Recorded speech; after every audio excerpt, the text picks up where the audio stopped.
Millionaire asked his blind friend to have his baby, but when she gave herself completely, the connection between childhood friendship and adult betrayal runs deeper than money, deeper than disability, and deeper than the lies we tell ourselves about who we really are.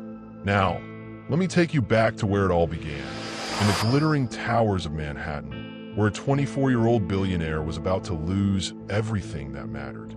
Have you ever questioned whether the person standing closest to you could see right through your carefully constructed lies? Hi viewers, kindly tell us where you're watching from and what time it is. Warm welcome to the family. Enjoy the story. When tech mogul Alexander Kane asked his blind childhood friend to carry his child for $50 million, he thought he was buying a solution to his inheritance crisis. What he didn't know was that Maya Rodriguez had been secretly watching him through newly restored vision for months. And on their wedding night, when she finally revealed the truth about her sight, she discovered something about the accident that made him rich, something that would destroy everything she believed about love, loyalty, and the boy who once promised to protect her. Have you ever wondered if someone you trusted with your deepest secrets was keeping an even bigger one from you? Have you ever questioned whether the person standing closest to you could see right through your carefully constructed lies? Do you know someone whose love was tested by deception, so profound it could either heal or destroy everything they built together? This story will challenge everything you think you know about loyalty, sacrifice, and the price of second chances. Follow along as we uncover a mystery buried beneath years of guilt, hidden behind walls of wealth, and revealed through eyes that were never supposed to see again. The connection between childhood friendship and adult betrayal runs deeper than money, deeper than disability, and deeper than the lies we tell ourselves about who we really are. Now, let me take you back to where it all began, in the glittering towers of Manhattan, where a 24-year-old billionaire was about to lose everything that mattered. Alexander Kane stood in his 42nd floor penthouse, overlooking Central Park through floor-to-ceiling windows that cost more than most people's homes. The morning sun reflected off his Rolex as he reviewed the contract that would either save or destroy his future.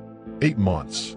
That's all the time his grandfathers will have given him to produce a biological heir or watch the Kane fortune, worth $2.8 billion, disappear into charitable donations.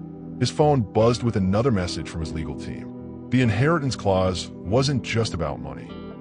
It was about legacy, about proving he could create something lasting beyond corporate acquisitions and stock prices. Alexander had built his empire on a revolutionary safety device that prevented car accidents, ironically born from the worst night of his life. The technology had made him richer than he'd ever dreamed, but success felt hollow when earned through someone else's tragedy. Victoria Sterling's engagement ring sat abandoned on his marble kitchen counter, a 5-carat reminder of how quickly love could turn to calculation. She'd left him 3 days ago, not for another man, but for his business rival, taking with her not just his heart, but his last realistic chance at fulfilling his grandfather's demands. The society pages would have a field day with the scandal, but Alexander's concerns ran much deeper than public embarrassment. His assistant had compiled a list of potential candidates, socialites, models, actresses, women who would bear his child for the right price. The document made his stomach turn. How had his life become so transactional, so divorced from genuine human connection? He thought about the board meeting scheduled for next week, where investors would demand explanations for his recent distraction. Stock prices had already begun reflecting uncertainty about Kane Industries' future leadership. Walking to his private study, Alexander stopped before a locked drawer in his mahogany desk. Inside lay photographs he hadn't looked at in months. Images from his childhood in Queens, before the money, before the empire, before everything changed. One photo showed him at 12 years old, arm around a 10-year-old girl with bright eyes and an infectious smile. Maya Rodriguez. She wore a yellow sundress that seemed to capture sunlight itself, her face radiant with the kind of joy that money couldn't manufacture. They'd been inseparable once. She believed in his inventions when everyone else called them impossible. She defended his dreams when other kids mocked his ambitions. She'd been his first and truest friend, before pride and guilt and 8 years of silence built walls between them that seemed impossible to cross. Alexander's fingers traced the photo's edges, remembering promises made by children who couldn't foresee how cruel the world could become. His phone displayed Maya's contact information, a number he'd memorized but never had the courage to call. Tonight, desperation would finally overcome pride. Maya Rodriguez moved through her Brooklyn apartment with practiced confidence, her fingers reading the world through texture and memory. The morning routine never varied. Coffee measured precisely, toast timed by sound, clothes selected by touch, and organized by color in her mind. Today she chose her signature yellow dress, the same shade she'd worn the day her world went dark, now a symbol of her refusal to let tragedy dim her spirit. The community center buzzed with excited voices as Maya arrived for her morning art class with visually impaired children. Her students ranged from 8 to 16, each carrying their own story of loss and adaptation. Maya understood their struggles intimately, having walked this path for 5 years since the accident that stole her sight and changed everything she thought she knew about living. "Miss Maya, I finished my sculpture," 10-year-old Marcus called out, his hands covering clay. Maya moved toward his voice, her cane navigating obstacles with muscle memory developed through countless hours of practice. Her fingers explored his creation, a rough but recognizable dog, complete with floppy ears and a wagging tail. "Tell me about your dog, Marcus," Maya said, settling beside him at the art table. Her students never knew that their descriptions helped her see their work in ways that transcended physical vision. Through their words, she experienced colors, shapes, and emotions that brought their creations to life in her imagination. The afternoon brought Maya's favorite challenge, teaching perspective to students who'd never seen the world traditionally. She guided their hands across canvas, helping them understand how space and dimension could be captured through texture and technique. These moments reminded her why she'd refused Alexander's money repeatedly over the years. Independence meant more than financial security. It meant proving to herself and the world that blindness didn't equal helplessness. Her phone rarely rang, so the afternoon call startled her from lesson planning. Maya's heart stopped when she recognized the voice. Deeper now, more careful than she remembered, but unmistakably Alexander came. 5 years of silence stretched between them like an ocean, filled with words they'd never said and apologies they'd never offered. "Maya, I know I have no right to call after all this time." Alexander's voice carried uncertainty she'd never heard before. "But I need to see you. There's something I have to ask, something important." Maya's fingers tightened around her phone. She'd imagined this conversation thousands of times, rehearsed her responses, prepared her defenses. But nothing had readied her for the vulnerability in his voice or the way her heart still recognized the boy she'd once loved despite everything that had happened between them. "My apartment, 7 o'clock, and Alexander." Maya paused, gathering her courage. "Don't bring your money. Whatever you want to ask, it won't be for sale." Alexander stood outside Maya's apartment building, his designer suit feeling out of place in the working-class Brooklyn neighborhood. The contrast couldn't have been starker, from his penthouse kingdom to a 5-story walk-up where the elevator had been broken for months. He climbed 3 flights of stairs, each step heavier than the last, carrying the weight of 5 years' worth of guilt and the desperate proposal that had brought him here. Maya opened the door before he could knock, her unseeing eyes somehow finding his face with unnerving accuracy. She wore the same yellow dress from his childhood memories, though her figure had matured, her face gaining the kind of strength that comes from surviving the unthinkable. Alexander's breath caught. She was even more beautiful than he remembered, her blindness having done nothing to dim the radiance that had always drawn him to her. "You look terrible," Maya said, stepping aside to let him enter. Her small apartment was immaculate, everything in its precise place. Bright colors dominated the space. Orange throw pillows, red curtains, a rainbow of art supplies organized with military precision. Alexander realized she'd decorated for the person she used to be, maintaining connection to the visual world she'd lost. Maya, Alexander started, then stopped, overwhelmed by the magnitude of what he was about to ask. How do you request the impossible from someone you'd already hurt beyond measure? Sit down, Alexander. You're making me nervous with all that pacing. Maya settled into a worn armchair that had clearly been positioned for maximum comfort rather than style. Tell me why you're really here. And please don't insult my intelligence with small talk.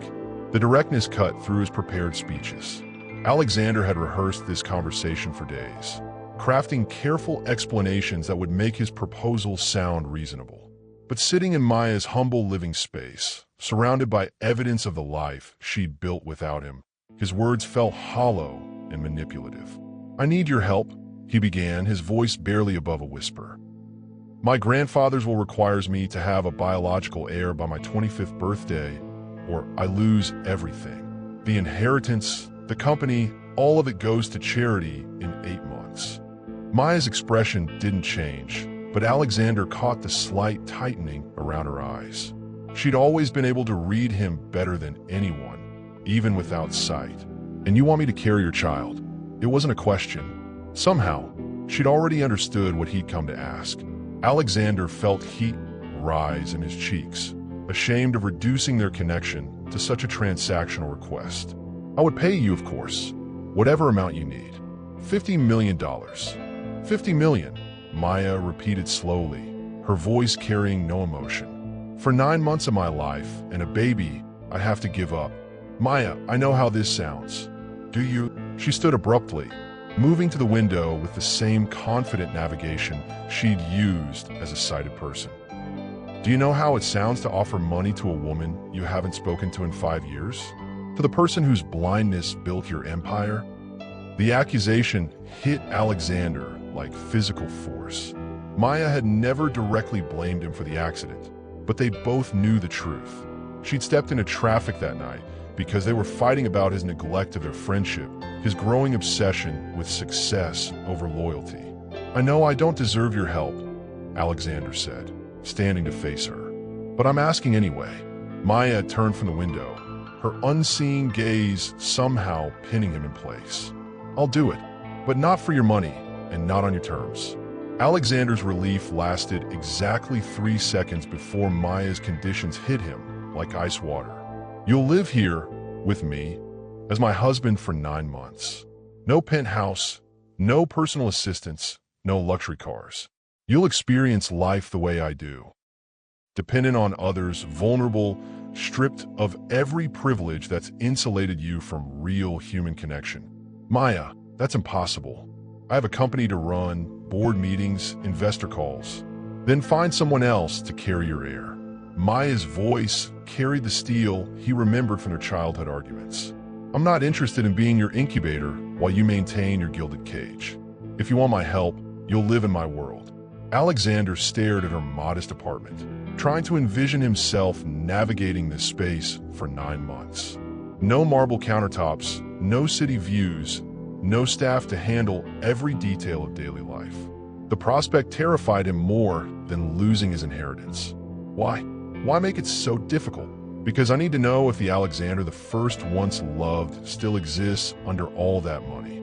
Maya's honesty cut deeper than any business rival's attack. You were my best friend once. You promised to always protect me. Then you became rich off my tragedy and disappeared from my life. The accusation stung because it held truth Alexander had spent years avoiding. His revolutionary safety device had indeed been inspired by Maya's accident, designed to prevent the kind of collision that had stolen her sight. Every patent, every sale, every stock option had been built on her suffering. I tried to help you, Alexander protested. I offered to pay for your medical bills, your apartment, anything you needed.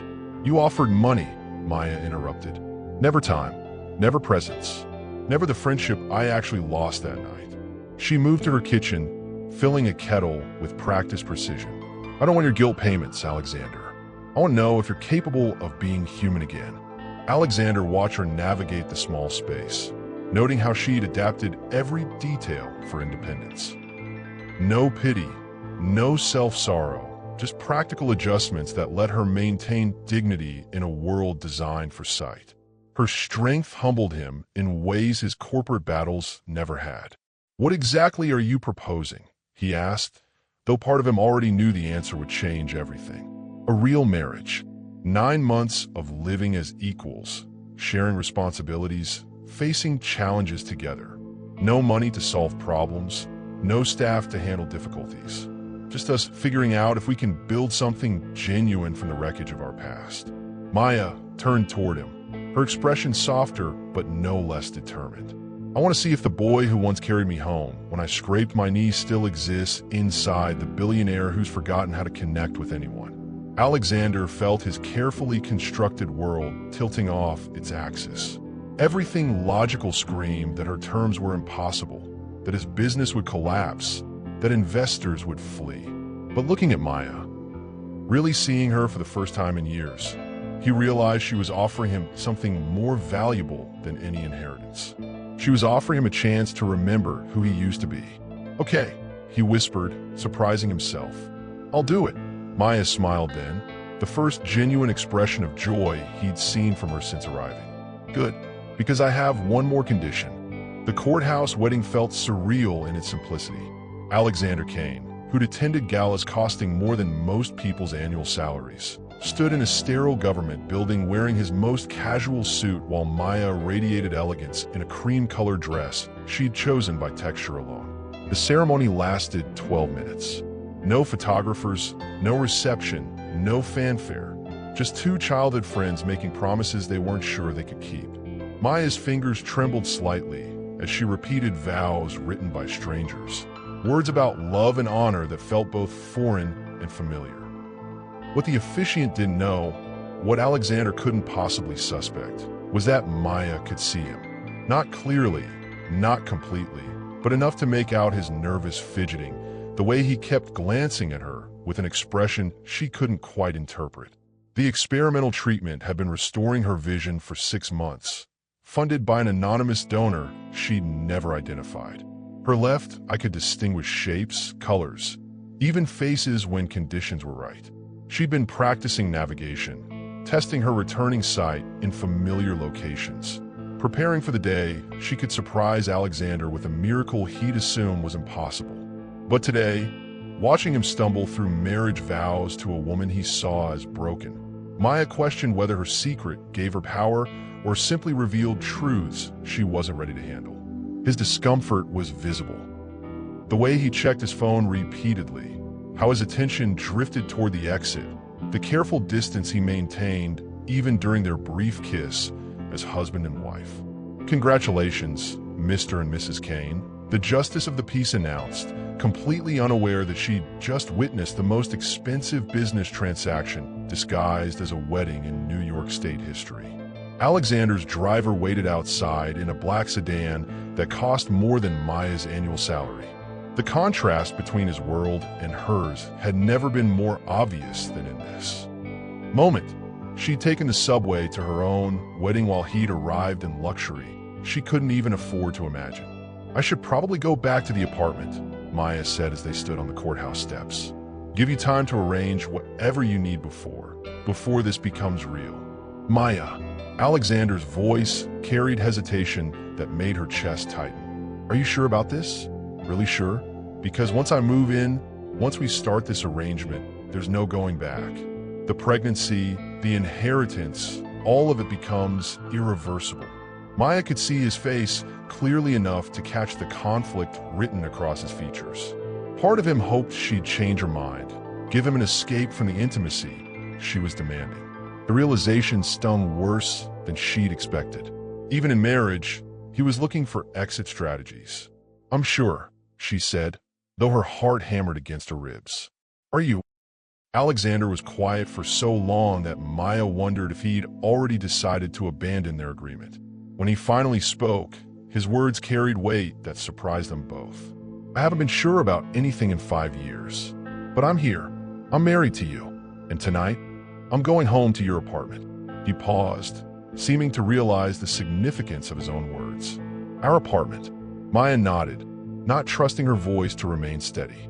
"Tonight, she would tell him about her returning vision. Tonight, she would discover whether Alexander Kane was capable of honesty when he thought no one could see his true reactions. Tonight, everything would change between them again. Maya's hands shook as she lit candles throughout their small bedroom, preparing for the conversation that would either heal or destroy what remained of their connection. Alexander sat on the edge of their bed. Their bed, she reminded herself, though the intimacy still felt foreign. Scrolling through business emails on his phone with the dedication of an addict avoiding withdrawal. Alexander, put the phone away. We need to talk. He looked up, startled by the authority in her voice. Maya had positioned herself by the window where the streetlight would illuminate her face, knowing that what she was about to reveal would require him to see every expression, every truth she'd been hiding. I haven't been completely honest with you, Maya began, her heart threatening to beat out of her chest. About my condition, about what I can and can't see. Alexander's phone clattered to the floor. What do you mean? Maya reached for the bedside lamp, her fingers finding the switch with precision that had nothing to do with memorized navigation. She turned it on, then off, then on again, her eyes tracking the light source with perfect accuracy. Alexander's sharp intake of breath told her he understood before she spoke the words. I can see you, Alexander. I've been able to see for months. The silence stretched between them like a chasm. Alexander's face cycled through shock, confusion, and something that looked dangerously close to betrayal. How long? 6 months. The experimental treatment worked better than anyone expected. My left eye has about 70% vision restored, and it's improving weekly. Maya watched his expression harden, knowing her next confession would hurt worse than the first. I've been to your office building. I watched you in meetings. I know about the inheritance deadline because I heard you talking to your lawyers. Alexander stood abruptly, pacing the small room like a caged animal. You've been spying on me. I've been trying to understand who you became, Maya corrected, though she knew the distinction wouldn't soften the blow. The Alexander the first knew as a child wouldn't have offered me money to carry his baby. I needed to see if that person still existed. And what did you conclude from your secret surveillance? Alexander's voice carried ice that made Maya flinch. Did you enjoy watching me fumble through this proposal, knowing you could see my desperation? Maya had expected anger, but the depth of his hurt surprised her. I saw someone drowning in guilt and isolation. I saw someone who'd forgotten how to connect with another human being without writing a check first. Alexander stopped pacing, his back to her. You manipulated me. This entire arrangement is built on lies. No more than yours, Maya said quietly, then spoke the words that would either save or destroy them. I know about the night of the accident, Alexander. The real reason I stepped into that street. Alexander's shoulders tensed, but he didn't turn around. Maya pressed forward, knowing she might never get another chance to speak this truth. You weren't just neglecting our friendship that night. You were ending it. You'd gotten your first investor meeting, your first real chance at success, and you told me our childhood promises didn't matter anymore. You said you needed to focus on people who could advance your career, not hold you back with sentimental attachments. Alexander's reflection in the window showed a man watching his carefully constructed world collapse. Maya, I stepped into traffic because you broke my heart, not because we were having some casual argument. And your guilt over my blindness built your entire empire. Maya's voice remained steady despite the tears she could feel gathering. Every patent, every innovation, every dollar you made came from trying to undo what happened to me. But you never once asked what I actually needed from you. Alexander finally turned to face her, his expression raw with 5 years of suppressed emotion. What did you need? You, Maya whispered. I just needed my best friend back. The confession hung between them like a bridge neither was sure they could cross. Alexander's phone buzzed insistently on the floor, his business world demanding attention even in this moment of complete vulnerability. For the first time since Maya had known him, Alexander ignored it completely. The treatment, he said slowly. Who paid for your experimental surgery? Maya's heart stopped. She'd hoped he wouldn't ask, wouldn't make the connection that would complicate everything further. I don't know. The donor was anonymous. But even as she said it, she saw recognition dawn in Alexander's eyes. The same recognition that was dawning in hers as pieces fell into place she'd refused to examine. Alexander Kane had been funding her site restoration all along. The first morning of their honest marriage arrived with tension thick enough to cut. Alexander sat at Maya's tiny kitchen table, struggling with a manual coffee maker that required actual effort rather than the push-button luxury he'd grown accustomed to. Maya watched him from the corner of her eye, her restored vision revealing details about his character that blindness had forced her to imagine. He was methodical, she noticed, even when frustrated. Patient with inanimate objects in ways he'd never learned to be with people. His hands, soft from years of avoiding manual labor, fumbled with the coffee filter, but he didn't give up or demand she do it for him. Small revelations, but meaningful ones. "Your phone has been ringing for 20 minutes, Maya said, settling across from him with toast she prepared with practiced efficiency. Her peripheral vision caught his grimace. "I know. Board meeting in an hour. 3 conference calls after that. Crisis management for a product launch that's falling apart because I've been distracted." Alexander finally achieved coffee, though it looked nothing like the perfect brew his personal chef usually provided. "They're starting to question my leadership." Maya felt an unexpected pang of guilt.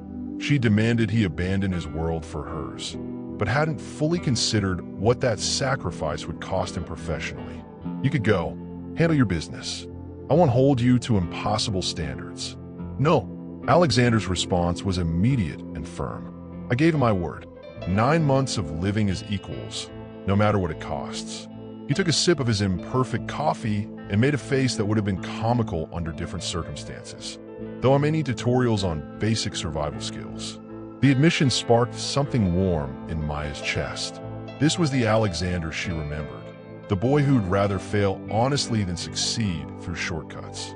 "I can teach you. Cooking, cleaning, navigating public transportation. All the skills money usually handles for you." "In exchange for what?" Alexander asked, and Maya realized he was still thinking in transactional terms. "Nothing. That's what partnership means. Helping each other without keeping score." Maya reached across the table, her fingers finding his hand. The contact sent electricity through both of them, a reminder that their connection had always transcended friendship. "Though you could start by answering your phone. Ignoring your responsibilities won't prove anything except that you're running away again." Alexander looked down at their joined hands, his thumb tracing across her knuckles in a gesture so familiar it took Maya's breath away. "I used to do this when you were scared. Do you remember?" "I remember everything about us," Maya whispered. "That's why this hurts so much." Alexander's phone rang again, but this time he answered it, his voice shifting into the authoritative tone that commanded billion-dollar boardrooms. Maya listened to him negotiate, compromise, and delegate with skills that reminded her exactly why he'd become so successful. But she also noticed how he kept hold of her hand throughout the conversation, anchoring himself to this new reality even while managing his old one. When he finally hung up, Alexander looked exhausted. "I bought us 3 days. After that, I have to be physically present for investor meetings or risk losing major contract that could destroy the company even if I keep the inheritance." Maya nodded, understanding the weight of what he'd sacrificed for their experiment. "Then we have 3 days to figure out who we really are together." Alexander smiled, genuinely smiled, for the first time since entering her world. "I haven't had 3 days without obligations in. I can't remember how long." "Then let's make them count," Maya said, though she wondered if 3 days would be enough to bridge 5 years of silence and hurt. Neither of them noticed the photographer across the street, capturing images that would soon destroy whatever fragile piece they'd managed to build. Victoria Sterling's perfectly manicured finger traced the newspaper headline, "Tech mogul's secret marriage to blind childhood friend." The accompanying photo showed Alexander and Maya leaving the courthouse, his obvious discomfort captured in high definition for all of New York's elite to analyze. Victoria's lips curved into a smile that would have chilled anyone who knew her true nature. "Interesting choice, Alexander," she murmured to her empty penthouse, already calculating how this information could serve her purposes. Maya felt the shift before Alexander did. Her phone rang constantly. Reporters, bloggers, strangers who'd somehow obtained her number and wanted quotes about her fairy tale romance with one of America's youngest billionaires. She disconnected the landline after the 15th call, but the damage was spreading beyond their control. Alexander's reaction was swift and brutal. "I'm hiring security. Personal protection for both of us, a media manager to handle the press, lawyers to stop the harassment." "No." Maya's voice cut through his panic with steel-edged determination. "The moment you start throwing money at this problem, you've broken our agreement. We handle this together, with the resources available to normal people. Normal people don't have their private lives dissected in gossip columns." Alexander's voice cracked with stress Maya had never heard from him. "They're camping outside your community center, Maya, following your students. This isn't just about us anymore." Maya's heart clenched at the thought of her children being frightened by aggressive photographers. She hadn't considered how their arrangement would affect innocent bystanders, people who depended on her for stability and safety. The real blow came when Alexander's phone rang during their dinner of takeout Chinese food, the first meal they'd shared without tension since their wedding. His face went white as he listened to whoever was calling, his responses growing shorter and more clipped. "They're pulling the Hartwell contract," Alexander said after hanging up. $200 million gone. "The board thinks our marriage makes me look unstable, impulsive. They're questioning whether I can be trusted with major business decisions." Maya watched him struggle with consequences she'd forced him to accept. His empire was crumbling not because of market forces or competition, but because he'd chosen her over maintaining his carefully crafted image. The guilt was crushing. "I'll give them a statement," Maya offered. "Explain that this is real, that you're not having some kind of breakdown." "Are you?" Alexander's question stopped her cold. "Is this real, Maya? Or are you still testing me?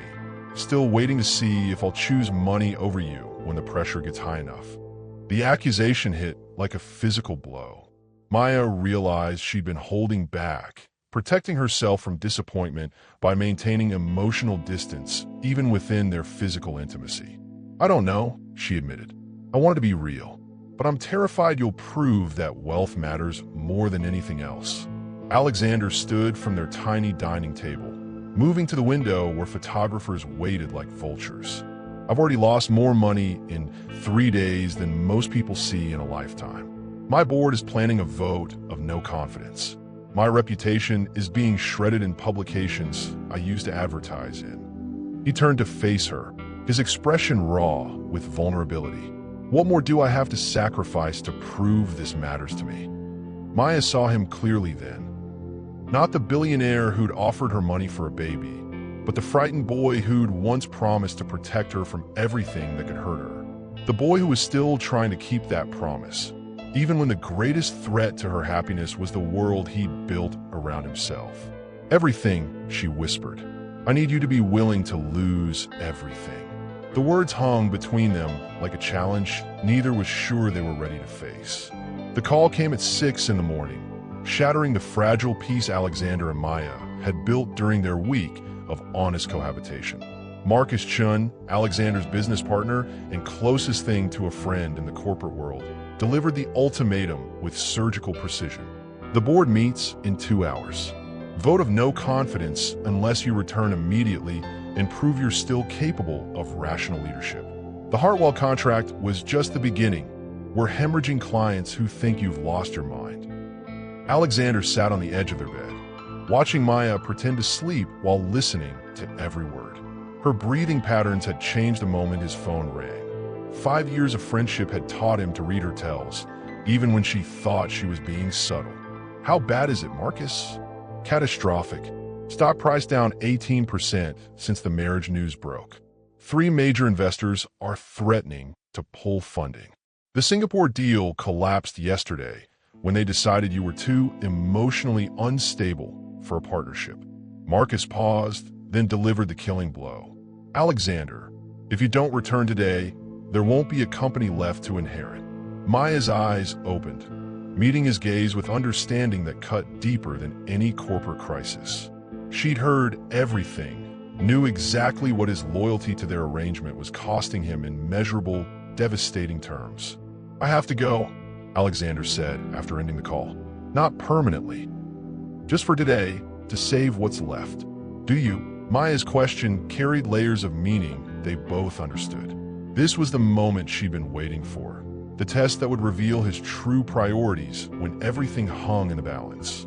Alexander dressed in his most expensive suit, armor for the corporate battlefield where he'd spent years proving his worth through ruthless calculation. But as he reached for his briefcase, Maya's voice stopped him cold. "The community center is closing." Alexander's hand froze on the door handle. "What? Budget cuts? The city can't justify funding art programs for disabled children when they're cutting essential services. We have until Friday to find private funding, or 30 kids lose the only safe space they have." Maya's voice remained steady, but Alexander caught the tremor she was trying to hide.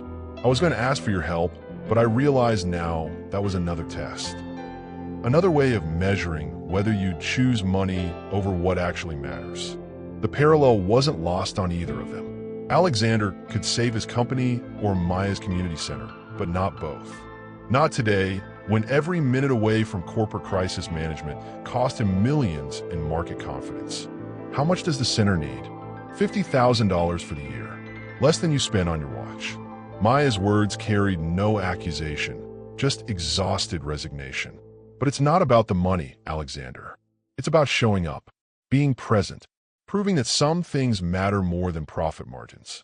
Alexander stared at the door that led back to his world of power and wealth, then at Maya, who represented everything genuine he'd lost in his climb to success. His phone buzzed with urgent messages from lawyers, board members, and crisis management specialists who could salvage his reputation if he acted immediately. Instead, Alexander removed his suit jacket, loosened his tie, and sat beside Maya on their bed. "Tell me about the kids," he said. "Tell me what they need." Maya's smile was radiant enough to power their entire building. "Are you sure? Your company will survive or it won't. But those children need advocates today, not next week when it's convenient for my schedule." Alexander took her hand, the gesture feeling more natural each time. "Besides, someone once told me that showing up is what actually matters." His phone continued buzzing, each missed call representing another nail in his corporate coffin. Alexander Kane, for the first time in his adult life, ignored every single one. The community center's main room buzzed with nervous energy as Maya introduced Alexander to her students. 30 children with various degrees of visual impairment sat in a circle, their curiosity about Maya's mysterious husband overriding any shyness about meeting a stranger. Alexander had never spent significant time around disabled children, and his discomfort was obvious to everyone except the kids themselves. "Mr. Alexander, are you really married to Miss Maya?" 8-year-old Sophia asked with the directness only children possessed. "Because my mom says rich people don't marry regular people unless something's weird about it." Maya tensed, waiting for Alexander's response. This was the first time he'd faced public skepticism about their relationship from people who mattered to her daily life. His answer would reveal whether he truly understood what their marriage meant beyond inheritance clauses and business arrangements. "Your mom's not wrong to be suspicious," Alexander said, settling cross-legged on the floor despite his expensive pants. "Rich people often make choices for the wrong reasons. But Maya isn't regular people. She's extraordinary, and I'm lucky she agreed to marry me." The simplicity of his answer, delivered without corporate polish or calculated charm, made Maya's chest tighten with unexpected emotion. He was learning to speak like a human being rather than a press release. "What's it like being super rich?" Marcus, Maya's sculpture student, asked with typical teenage bluntness. "Do you have like 100 cars and a swimming pool full of money?" Alexander laughed, genuinely laughed, in a way Maya hadn't heard since their childhood. "I have 3 cars I never drive and a pool I never swim in. Turns out having everything you want doesn't make you happy if you don't have anyone to share it with." The afternoon transformed both of them. Alexander found himself helping children create art projects that would never appear in galleries or generate profit, yet brought more satisfaction than any corporate acquisition. Maya watched him discover patience she'd forgotten he possessed. Watch him remember how to connect with people who wanted nothing from him except presence and attention. During lunch break, Maya found Alexander in the supply closet, phone pressed to his ear as he quietly authorized the transfer of funds to keep the center operational. He wasn't making a grand gesture or seeking recognition, just solving a problem because he had the resources and someone he cared about needed help. "You didn't have to do that secretly," Maya said after he hung up. "Yes, I did. The moment this becomes about my money instead of showing up, it defeats the entire purpose." Alexander looked around the modest facility with new appreciation. These kids don't need a wealthy benefactor. They need someone who believes their dreams matter. Maya moved closer, her restored vision letting her see the man he was becoming, or perhaps remembering how to be. "I owe you an apology." "For what?" "For assuming you were incapable of change. For testing you constantly instead of trusting that the person I fell in love with as a child might still exist." Maya's voice dropped to a whisper. "I've been in love with you since we were 12 years old, Alexander. But I convinced myself that money had killed the boy who used to carry my books and defend my dreams." Alexander's hands cupped her face with gentleness that made her breath catch. "I've been in love with you since the day you told Jimmy Peterson that inventors were cooler than football players. But I was so afraid of not being worthy of you that I built walls of wealth to prove I deserved your attention." Their first real kiss happened in a community center supply closet, surrounded by construction paper and finger paints, witnessed only by dusty art supplies and afternoon sunlight streaming through paint-stained windows. It tasted like possibility and felt like coming home after years of wandering lost. When they finally broke apart, Maya's phone was buzzing with missed calls. Alexander's business world had found them, and the reckoning he'd postponed was demanding immediate attention. But for the first time since childhood, Alexander Kane wasn't afraid of what tomorrow might bring. Maya discovered the truth in the most mundane way possible. A medical billing statement that arrived in their shared mailbox, addressed to Alexander Kane. Her newly sharpened vision caught the letterhead, Advanced Ocular Research Institute, the same facility where she'd been receiving her experimental sight restoration treatments for 8 months. The same treatments she'd assumed were funded by government research grants and charitable donations. Alexander wasn't home when Maya confronted the evidence. He was at the community center teaching a coding class to teenagers, something he'd started doing without fanfare or recognition, simply because Maya had mentioned the kids needed technological skills. The irony wasn't lost on her. While he was genuinely connecting with her world, she was uncovering the depth of his manipulation in theirs. The billing statement detailed payments totaling $2 million, stretching back to before their marriage, before his inheritance crisis, before his desperate proposal. Alexander had been funding her sight restoration from the beginning, watching her navigate blindness while secretly orchestrating her recovery. Every step she'd taken toward independence, every moment of pride in her adaptation, had been subsidized by his guilt money. Maya's hand shook as she read through months of payments. Pre-surgical consultations, experimental procedures, post-operative care, recovery equipment, transportation to appointments she'd thought were covered by research protocols.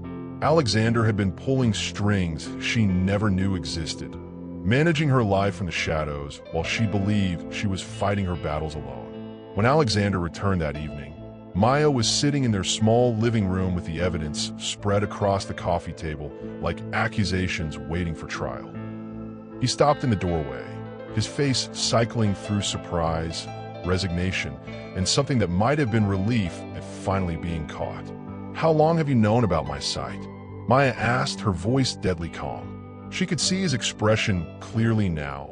The guilt he'd been carrying, the careful way he'd been watching her reactions, the constant monitoring for signs that she suspected his involvement. "Maya, let me explain." "How long, Alexander?"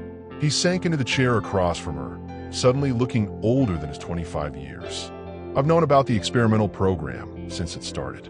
I've been funding it since your first consultation." The admission hit Maya like physical force.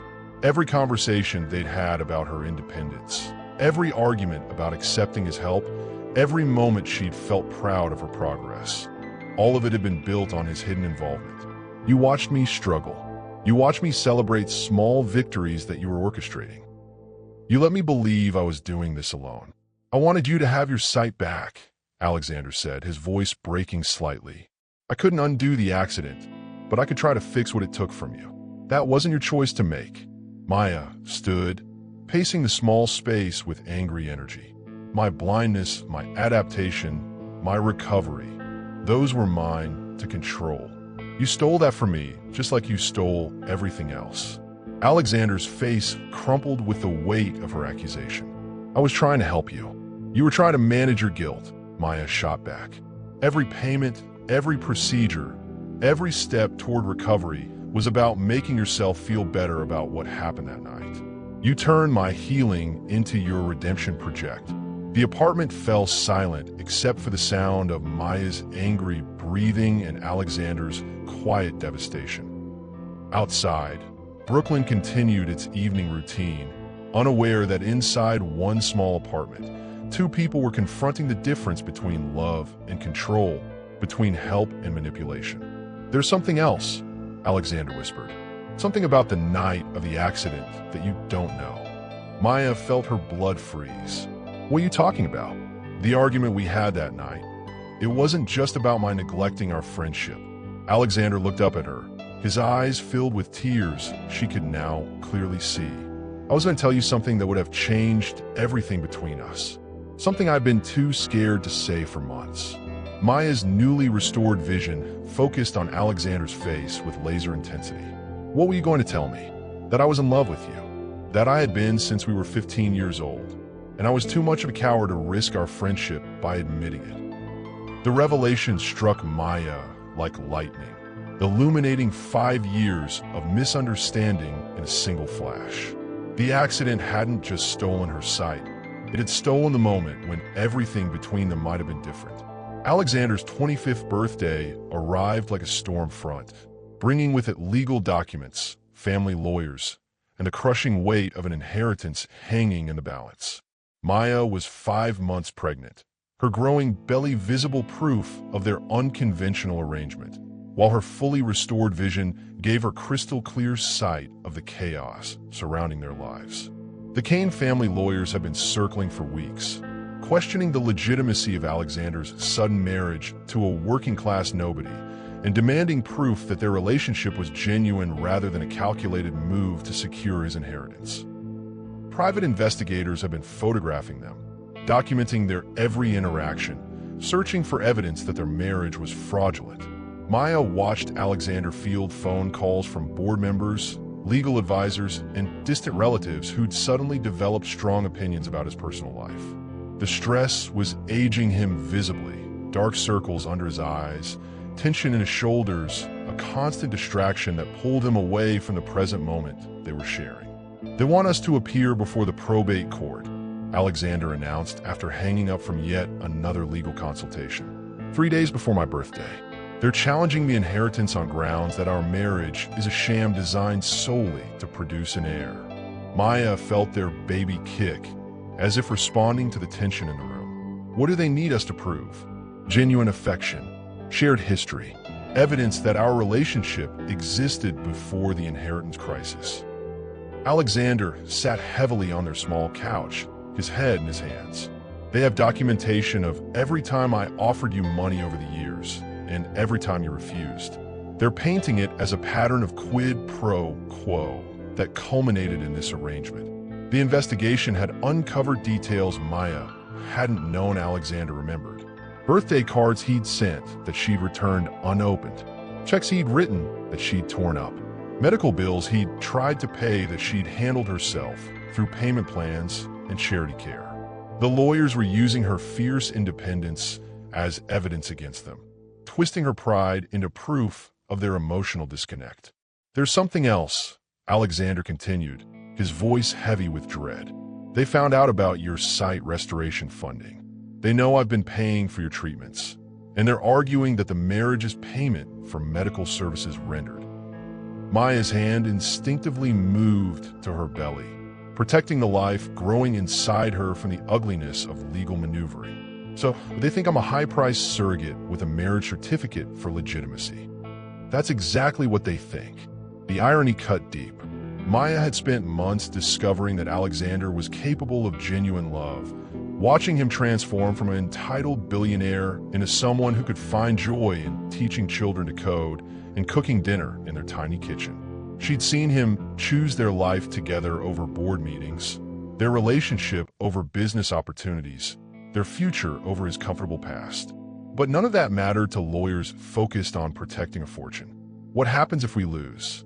Maya asked, though she wasn't sure she wanted to hear the answer. The inheritance disappears. Kane Industries gets sold to pay estate taxes. My grandfather's charitable foundation receives everything, and I start over with nothing. Alexander looked at her with exhausted eyes. But honestly, Maya, that's not what scares me anymore. What does scare you? Losing you. Losing this. He gestured to their small apartment, her pregnancy, the life they'd built together in borrowed time. Losing the only real thing I've had since we were kids. Maya moved to sit beside him, taking his hand in hers. Through her restored vision, she could see the truth written across his face. Somewhere in the past 5 months, Alexander Kane had stopped caring about his inheritance and started caring about their marriage. The transformation was complete, but it might have come too late to save either. Then we fight, Maya said, surprising herself with the determination in her voice. We go to court, and we tell them the truth. What truth? Maya smiled, feeling their baby kick again as if agreeing with her decision. That you fell in love with me when we were 15, and I fell in love with you when we were 10.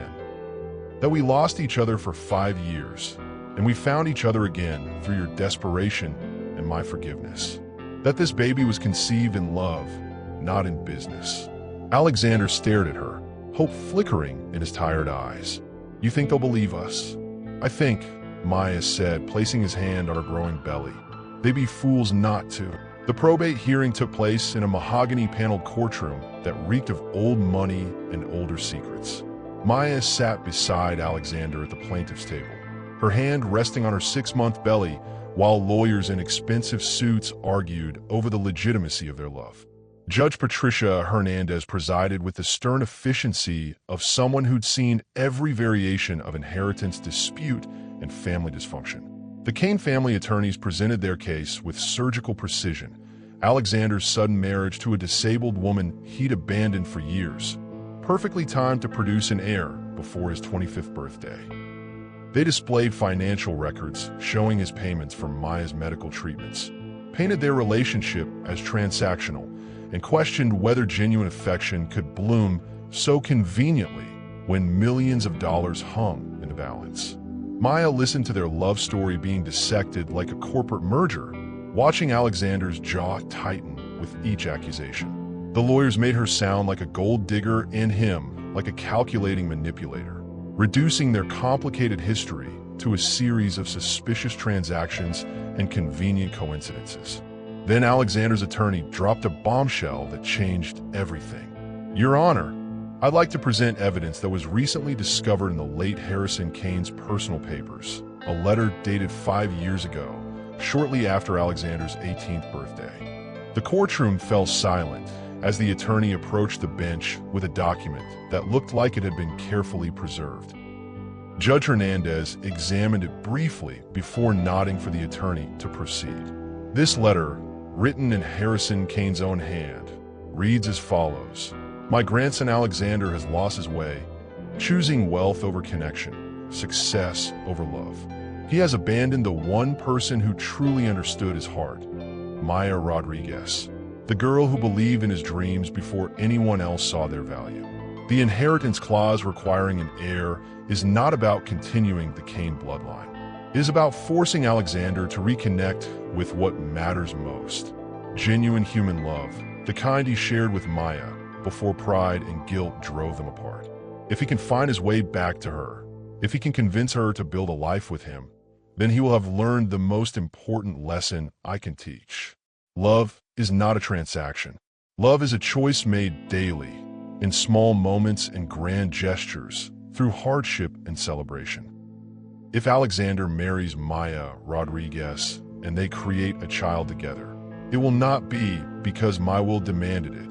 It will be because they have rediscovered what they lost and chosen to build something beautiful from the wreckage of their past. Maya felt the world tilt around her as the letter's implications sank in. Harrison Kane hadn't been trying to force Alexander to produce an heir. He'd been trying to guide his grandson back to the love he'd walked away from. The inheritance clause had been manipulation, but not the kind anyone had suspected. Your Honor, Alexander's attorney continued, there's more. Mr. Kane's personal papers also include private investigator reports tracking Miss Rodriguez's life after the accident, documentation of her struggles, her achievements, and her repeated refusal of Alexander's financial assistance. Harrison Kane knew about their separation, understood the guilt driving Alexander's behavior, and crafted his will specifically to create circumstances that would force them back together. Alexander stared at Maya with wonder and disbelief. He knew, somehow, he knew we belonged together before we figured it out ourselves. The opposing attorneys scrambled to object, but Judge Hernandez held up her hand for silence. Are you saying that Harrison Kane designed this inheritance clause specifically to reunite these two individuals? That's exactly what I'm saying, Your Honor. And there's one final piece of evidence. The attorney produced another document. A trust fund established in Maya Rodriguez's name 5 years ago, containing enough money to ensure her financial security for life. Money she was never told about because Harrison Kane knew she would refuse it. He understood her pride just as well as he understood his grandson's heart. Maya felt tears stream down her face as the truth crystallized. Alexander's grandfather hadn't just been protecting an inheritance. He'd been orchestrating a love story, believing that two stubborn hearts would find their way back to each other if given the right circumstances and enough pressure. The old man had been right. Maya's labor began at 3:47 a.m. on a Tuesday in March, 3 weeks before her due date and 12 hours before Alexander's final inheritance hearing. The contractions hit like lightning, doubling her over in their small bedroom, while Alexander scrambled to find a hospital bag they'd packed months earlier. Outside, New York City slept through the beginning of the most important day of their lives. The taxi ride to Brooklyn Methodist Hospital became a blur of traffic lights, Maya's breathing exercises, and Alexander's whispered encouragements. He held her hand while simultaneously fielding phone calls from lawyers who wanted to know if the hearing should be postponed. Maya watched him choose her over legal strategies, their baby over billion-dollar inheritances, love over everything else that had once defined his priorities. The hearing can wait, Alexander told his attorney, while Maya gripped his other hand through another contraction. My wife is having our baby. Nothing else matters right now. The labor was difficult. 18 hours of pain that tested every limit Maya thought she understood about her own strength. Alexander never left her side, coaching her breathing, massaging her back, whispering stories about their childhood to distract her from the medical chaos surrounding them. When complications arose, the baby's heart rate dropping, emergency procedures, terrifying moments when doctors spoke in urgent codes, Alexander became her anchor in the storm. Maya's restored vision let her see every emotion crossing Alexander's face during those critical hours. Terror when the monitors showed distress. Relief when their baby's heartbeat stabilized. Wonder when the ultrasound revealed their daughter moving into position. Love so profound it transformed his features into something she'd never seen before. Pure, unguarded adoration for the family they were creating together. I can see her, Maya gasped during a brief respite between contractions. Alexander, I can see our daughter. The words carried weight beyond medical observation. Maya was seeing their future, their family, the life they'd built from desperation and discovered was actually built from love. Her restored vision had given her many gifts, but none more precious than watching Alexander become a father in real time. When Sophia Elena Kane finally arrived at 9:23 p.m., weighing 6 pounds and 3 ounces, she entered the world screaming with the healthy lungs of a fighter. Alexander cut the umbilical cord with shaking hands while Maya cried with exhaustion and joy. Their daughter had dark hair like Alexander and Maya's determined chin, a perfect blend of both their stubborn natures. The inheritance hearing had been postponed indefinitely. Alexander's lawyers sent word that their client was unavailable due to family circumstances, but the truth was simpler. Alexander Kane had found something more valuable than money. He held his daughter while Maya slept, marveling at tiny fingers that gripped his thumb with surprising strength. "She's perfect," Alexander whispered to Maya when she woke hours later. "She's absolutely perfect." Maya reached for their daughter, settling Sophia against her chest for her first feeding. Through her clear vision, she watched Alexander's face as he observed this intimate moment between mother and child. The expression she saw there, protective, tender, completely devoted, told her everything she needed to know about the man he'd become. "Alexander," Maya said softly, "there's something I need to tell you about the night of the accident." He looked up from studying Sophia's sleeping face. "What about it? You asked me what I was going to say before the car hit me." I never answered because I thought the moment was lost forever. Maya shifted their daughter carefully, meeting Alexander's eyes with complete honesty. "I was going to tell you that I loved you too. That I'd been waiting for you to say it first because I was scared of ruining our friendship." Alexander's eyes filled with tears as the final piece of their broken past clicked into place. "We lost 5 years because we were both too scared to speak. But we found each other again," Maya replied, watching Sophia's peaceful sleep. "And now we have forever to make up for lost time." Outside their hospital room, New York City continued its relentless pace, unaware that in one small room, two childhood sweethearts had finally completed their journey home to each other. 1 year later, Maya stood in their new apartment, larger than her old Brooklyn place, but smaller than Alexander's former penthouse, a compromise that reflected their blended life. She wore her signature yellow dress, the same color that had marked every important moment in their relationship, while Sophia played on a blanket nearby, babbling at toys in the universal language of happy babies. Alexander had kept his inheritance, but not in the way anyone expected. The probate court had ruled in their favor after Harrison Kane's letters revealed the true purpose behind the inheritance clause. However, Alexander chose to donate 60% of the fortune to establish the Maya Rodriguez Foundation for Visual Impairment Research, keeping enough to ensure their family security while funding the kind of medical breakthroughs that had restored Maya's sight. The community center where Maya had taught art classes for years now occupied a renovated building donated by the Kane Foundation. Alexander split his time between running a smaller, more focused version of Kane Industries and teaching technology classes to visually impaired students. Their life had found a rhythm that honored both their backgrounds. Maya's commitment to service and Alexander's innovative spirit working together to create something neither could have achieved alone. "Ready?"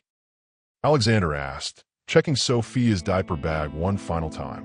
They were making a pilgrimage Maya had requested months ago, one that would complete their journey from past to present. The intersection where Maya's accident had occurred looked different now. The dangerous corner had been redesigned with better lighting, clearer signage, and the kind of safety features that Alexander's original invention had inspired. A small memorial plaque near the crosswalk honored victims of traffic accidents, including Maya's temporary loss of sight that had ultimately led to medical advances helping others. Maya stood at the exact spot where her world had gone dark 5 years earlier, holding Sophia while Alexander wrapped his arms around both of them. Her restored vision let her see the busy intersection clearly. Cars stopping properly at lights, pedestrians crossing safely, the normal flow of urban life proceeding without the chaos that had once seemed so threatening. "I used to have nightmares about this place," Maya admitted, watching traffic flow through the redesigned intersection. "I thought it represented everything I'd lost. My sight, my dreams, my connection to you. What do you think now?" Alexander asked, his voice gentle with understanding. Maya looked down at Sophia, who was reaching chubby hands toward the sunlight, filtering through spring leaves. "Now I think it represents everything we found. If the accident hadn't happened, You wouldn't have invented your safety device. I wouldn't have learned how strong I really was. Your grandfather wouldn't have known we needed to find our way back to each other. Alexander pressed a kiss to Maya's temple, his familiar gesture of affection that had become their signature. Do you ever wonder what would have happened if we'd been braver that night? If we told each other the truth before the accident? Sometimes, Maya admitted. But then I remembered that we were just kids who thought we had forever to figure things out. Maybe we needed to lose each other to understand what we really meant to each other. Sophia made a happy, gurgling sound, as if agreeing with her mother's philosophy. Maya laughed, the sound carrying across the intersection like music. She thought about the journey that had brought them here. Alexander's desperate proposal, her impossible conditions, the secrets they'd kept and revealed, the love they'd nearly lost and finally claimed. "We should go," Alexander said as Sophia began showing signs of hunger. "I promised your students we'd be back for the art exhibition setup." Maya nodded, taking one last look at the intersection that had changed everything. Tomorrow, her former students would display their work in the community center's new gallery, their creations proving that limitations could become launching points for unexpected beauty. Just like her own story with Alexander. A love that had survived blindness, wealth, separation, and fear to become something stronger than either of them had imagined possible. Walking away from the memorial site, Maya felt the weight of completed circles, finished stories, and new beginnings. Sophia slept peacefully in her arms while Alexander held them both, their small family moving forward into whatever adventures waited ahead. The yellow dress caught the afternoon sunlight as they headed home, a bright reminder that some colors, like some loves, refuse to be dimmed by any darkness the world can offer. #script, the sight of love.